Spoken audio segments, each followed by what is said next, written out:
Thank you and welcome to tuning in to this Section 9 Studios painting tutorial for A Song of Ice and Fire, and we're painting a Stark Bowman in this video. And here's a photo of my finished 12-man unit of Stark Bowmen, and in this tutorial we're going to show you how to paint one as quickly and as effectively as I possibly could. So in this, on my wet palette here, you can see a very dark grey and a light grey. The dark grey is basically a mixture of, whatever dark grey you have in your paint collection. I just added blue to that. So if you've got a really dark blue grey, I would use that. Again, it was sort of a mixture that I had made up for myself, made of, I think it was like dark grey from Vallejo model colour, and I added some blue ink and I added some black ink, I think, into that pot, and I sort of mixed it all up. And I was using it for several projects, but it seemed like a really nice base coat for a sort of a steel grey. So I use that as a base coat, and as you can see here, I'm applying that to all the metallic parts on the model initially. Now the model was primed in a dark grey. I was using a Vallejo airbrush primer for that. It's basically the German dark grey. But you can use a black primer if you needed to, if you wanted to, if that's your sort of preferred primer. It doesn't really matter, but I prefer, with the Song of Ice and Fire for my collection anyway, the darker the better. So a dark grey would just suit everything that I was painting for it, because primarily all the colours are going to be really dark anyway. So I started with that, with a base coat of that dark blue grey, and then I sort of mixed in a lighter blue grey. Again, I'm not going to specifically say, I use Vallejo model colour a lot, but I don't want you to go and rush out and buy Vallejo model colour, because I'm using it. You can use any colour from any brand of paints that you've got. So you've got Citadel paints, if you've got, I don't know, Army Painter paints or whatever they might be, you're going to find something that's going to be equivalent. So basically it's just basically a sort of a light medium grey colour that I'm using for that. They've all got a tinge of blue in it, and that's what I like. I like greys with blues, especially for the Starks. So I've applied that to the helmet and now to the chainmail to pick out all the highlights and that kind of thing. I'm not really sort of dry brushing, I'm sort of wet brushing, if that's a term, but trying to catch all the details on all the scale armor and that kind of thing, just as quickly as possible. I'm using at this time, because these videos are quite old now, they're a few years old, I'm sort of re-editing and republishing these videos. But I think at the time I was using Winsor & Newton brushes, but I use different types of brushes from here and there, whatever I can get basically. Now I'm onto Rosemary & Co., which I find very good. Here I'm using, I used like a grey-green, which is effectively just a sort of an off-white, basically, like an eggshell white. So again, it doesn't really matter, it's just basically a light grey. It could be white, it could be a light blue grey, it could be a light green grey, whatever you've got in your collection. I'm just using that as a highlight, and again I'm sort of picking out all the details on the scale armor, sort of brushing over from the top to bottom, and I'm sort of picking out some raised areas on the helmet, trying to pick out just the sort of the outline of the helmet. I'm not looking for really a very complex transition of colors or anything like that. I want to paint these as quickly, as effective as I can, because they're for my army. They're not sort of showpieces, they're not sort of display models as such. I just want to get them painted and on the table as quickly as possible, and I've got to work fast. So I'm doing that as quickly as possible, just putting a straight line down the center, just going out the outside of the helmet edges, just to pick it out nicely. And you'll probably find that I do that for most of all the other sections as well as we get to them.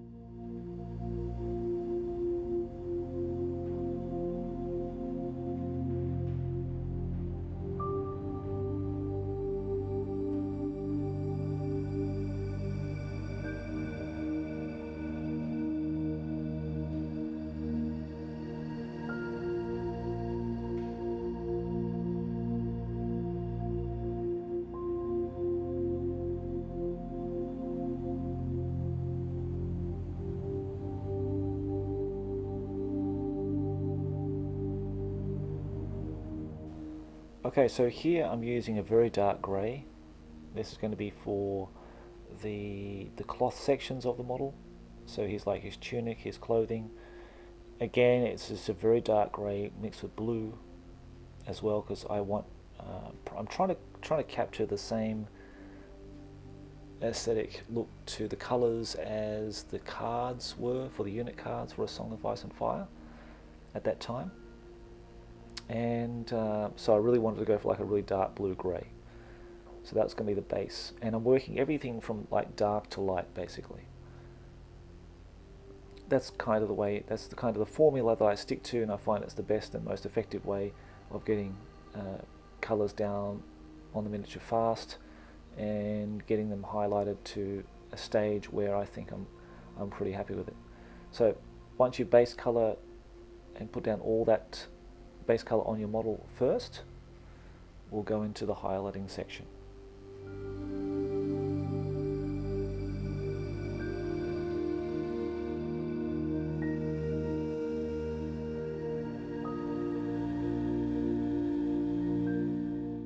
Okay, so from here we're going to start our highlighting of our cloak.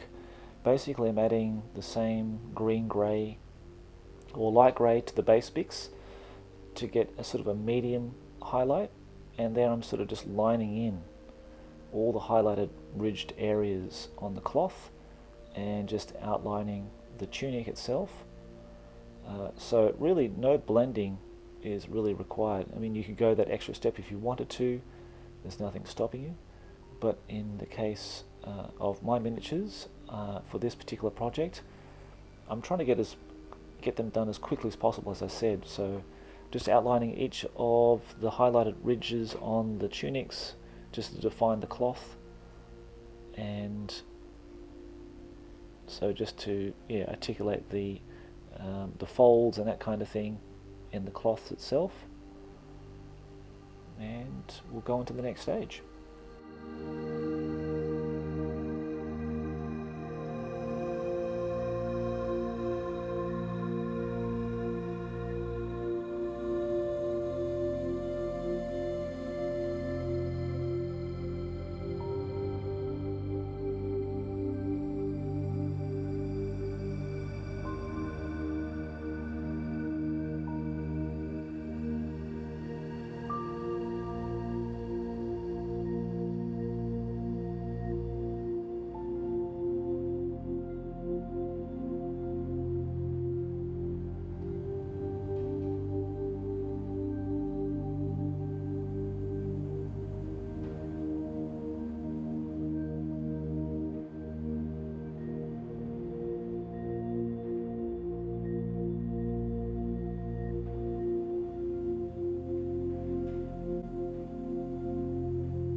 So adding a bit more highlighted with the light grey to the original mix to get some sort of final highlights. Again, we're sort of just sticking to the lining in the ridges of the cloth itself just to pick it out and to really make it, to give a nice contrast between the shaded areas and the highlighted areas.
Okay, so here we've got some browns in our palette. We've got like an earth brown and more of a German camo brown. These are, of course, Vallejo colors, but again, please use any browns you have in your paint collection.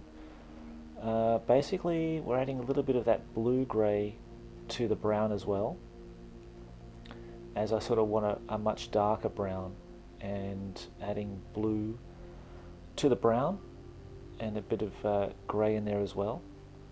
We'll give it a nice rich base colour.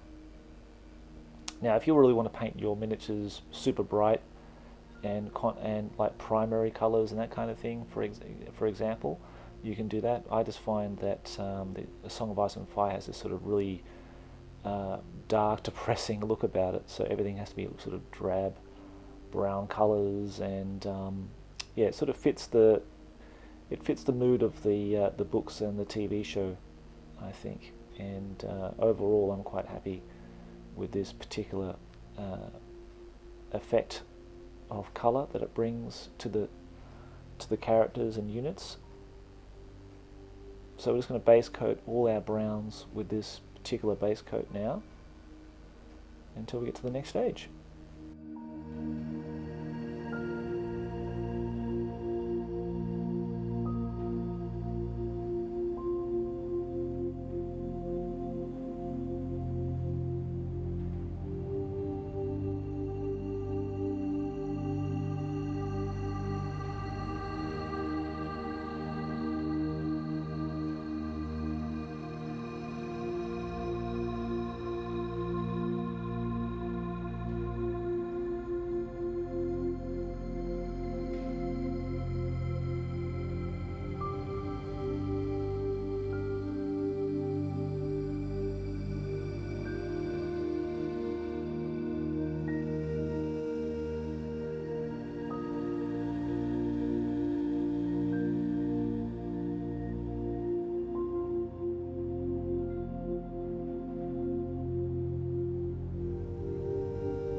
So when the base coat has been applied, and when it's still wet, you can apply that German camo brown. It's kind of like a medium brown over the belt parts, the pouches, and the tunic areas, and of course the bow, to give it sort of a medium highlight.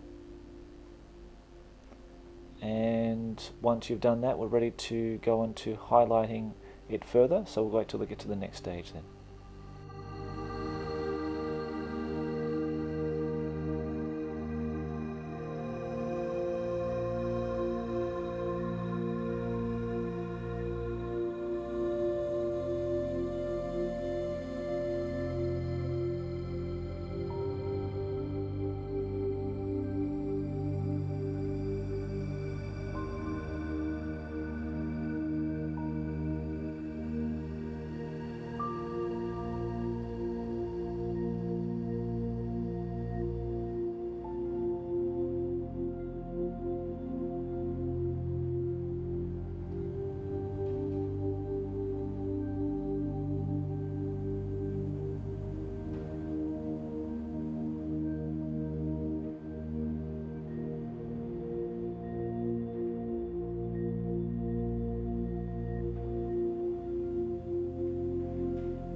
Okay, from here we're going to highlight. Now with highlighting the brown, I'm going to mix what's called like dead flesh, which is basically, it's kind of like a beige color.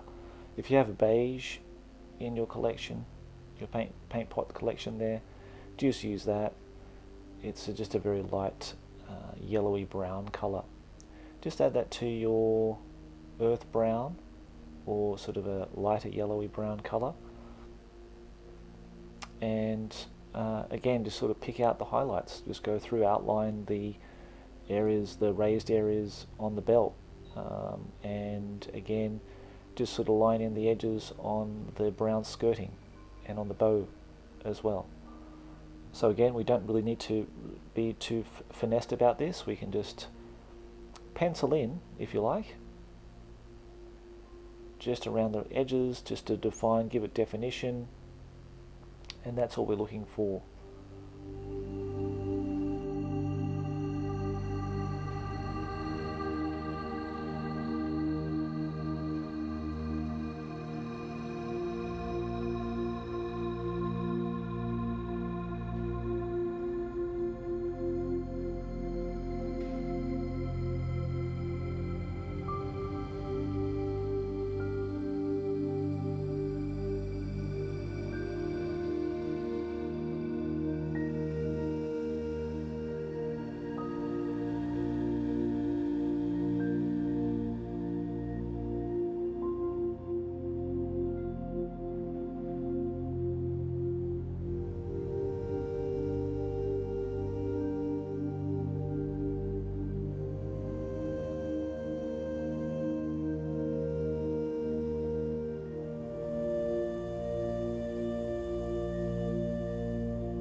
So now we're sort of making the leathers and the areas that are brown more defined and giving a lot more definition. They're sort of being picked out and they can really pop from the darker colours on the model, and it should be looking pretty good by now. So if you've reached this far, well done. I think you've done very well.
Okay, so now we're going to add some grey. We're going to make these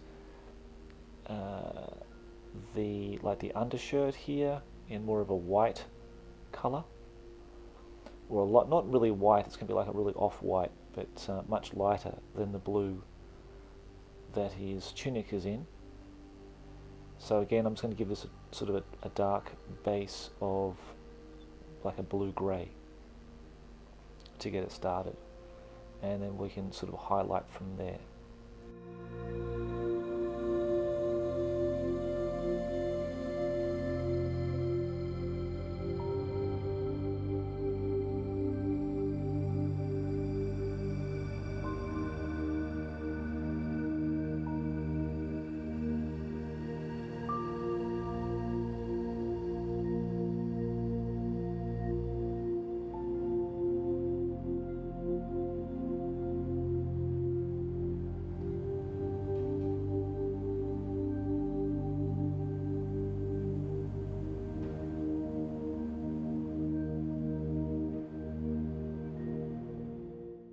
As you can see here, we're doing the face now. So that's basically done using a paint called Old Rose. Now Old Rose is kind of like Dwarf Flesh.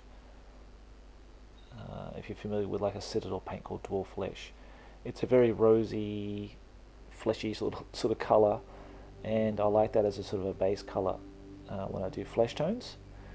Flesh tones not that sort of straightforward. I think a lot of people have their different recipes for doing flesh tones, and I've sort of struggled finding a really good way and method and process of doing them, to be honest. So, but I found when I picked up Old Rose, it was kind of the best colour that I could find to do it.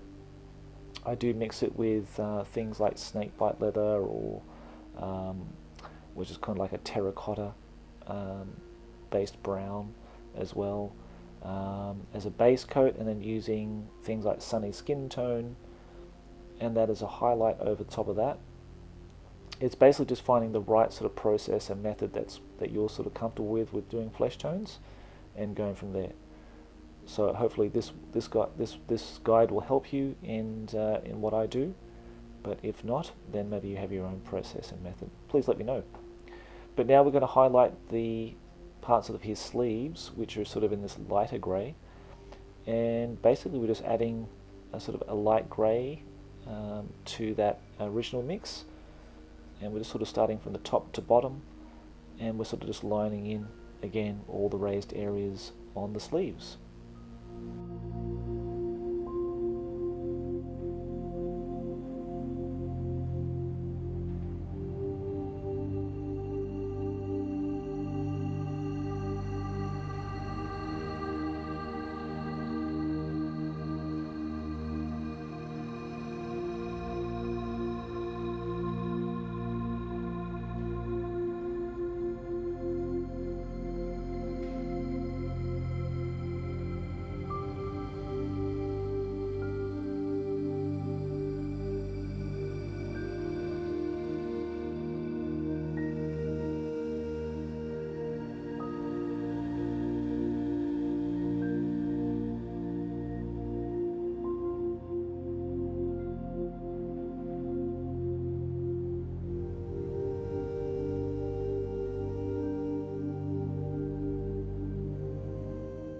And to finish off our flesh tones, well, at least highlight them anyway, I'm adding some sunny skin tone.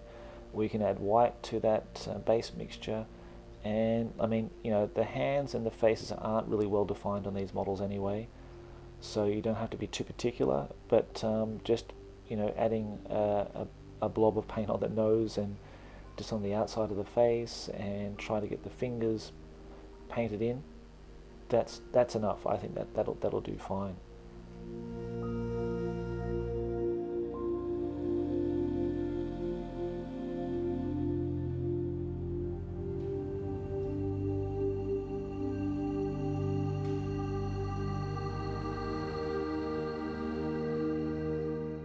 Now, as I'm sort of waiting between, you know, things drying and that kind of thing, I'm going in with some black, and I'm just doing some outlining here. So again, it's adding more definition. It's sort of just tidying up all those painted areas on your model. That's going to make it look much better. Just a bit of extra time to put into your figures. I would really recommend black lining. Now, sometimes people say, "Oh, you're still black lining? That's so old-fashioned. That's really from the 90s and that kind of thing."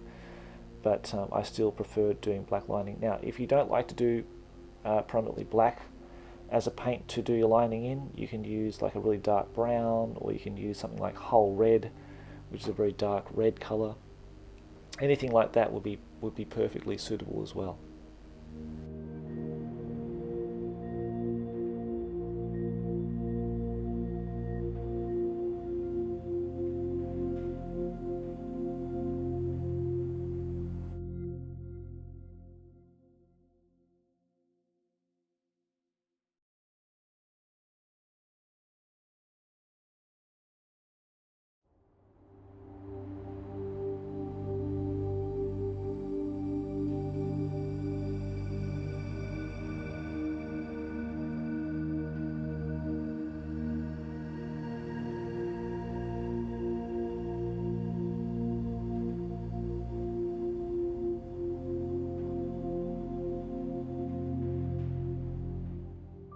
So if you've made it this far, so well done. You're in the final stages of completing this miniature.